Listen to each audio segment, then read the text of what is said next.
telah menetapkan Saudari PC sebagai tersangka. CCTV vital rekam gerak-gerik Putri Chandrawati ditemukan. Istri Irjen Sambo tersangka pembunuhan berencana Brigadir J. CCTV ini menggambarkan situasi sebelum dan sesudah penembakan Brigadir J. CCTV yang sangat vital yang menggambarkan situasi sebelum, sesaat dan setelah kejadian di Duren 3 itu berhasil kami temukan. Putri Chandrawati terlibat perencanaan pembunuhan terhadap Yosua di rumah dinas Verdi Sambo di Duren 3, Jakarta Selatan pada Jumat 8 Juli 2022. Ia dijerat pasal 340 subsidiar 338 Junto pasal 55 dan 56 KUHP dengan ancaman hukuman mati. Dirtipidum Baris Krim Polri, Brigjen Andirian Jayadi mengatakan Putri ada di lokasi sejak di Saguling sampai dengan di Duren 3 dan melakukan kegiatan-kegiatan yang menjadi bagian daripada perencanaan pembunuhan terhadap Brigadir J.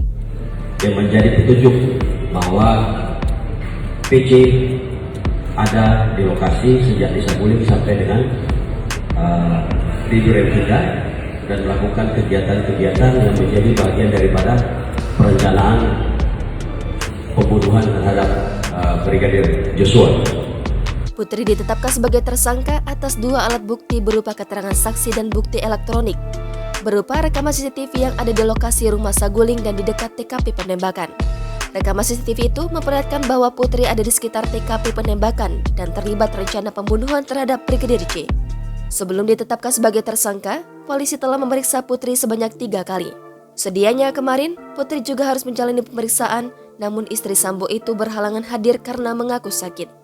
Sebelumnya, dalam kasus ini, suami Putri Irjen Verdi Sambo telah ditetapkan sebagai tersangka pembunuhan berencana terhadap Brigadir J. Kapolri Jenderal Listio Sigit Prabowo mengatakan, tak ada insiden baku tembak di rumah Sambo sebagaimana narasi yang sebelumnya beredar.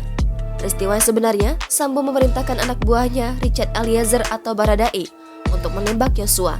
Setelahnya, dia menembakkan pistol milik Brigadir J ke dinding-dinding rumahnya supaya seolah terjadi tembak-menembak. Menurut pengakuan Sambo, dirinya merencanakan pembunuhan terhadap Brigadir J karena merasa marah dan emosi akibat martabat keluarganya dilukai. Selain Sambo, polisi juga telah menetapkan 3 tersangka lainnya, yakni Baradae, Bribka RR, dan Kuat Ma'ruf atau KM. Keempatnya disangkakan pasal pembunuhan berencana yakni pasal 340 subsidiar pasal 338 Junto, pasal 55 dan pasal 56 KUHP dengan ancaman maksimal hukuman mati, penjara seumur hidup, atau penjara selama-lamanya 20 tahun. Jangan lupa subscribe, share, komen, dan like ya!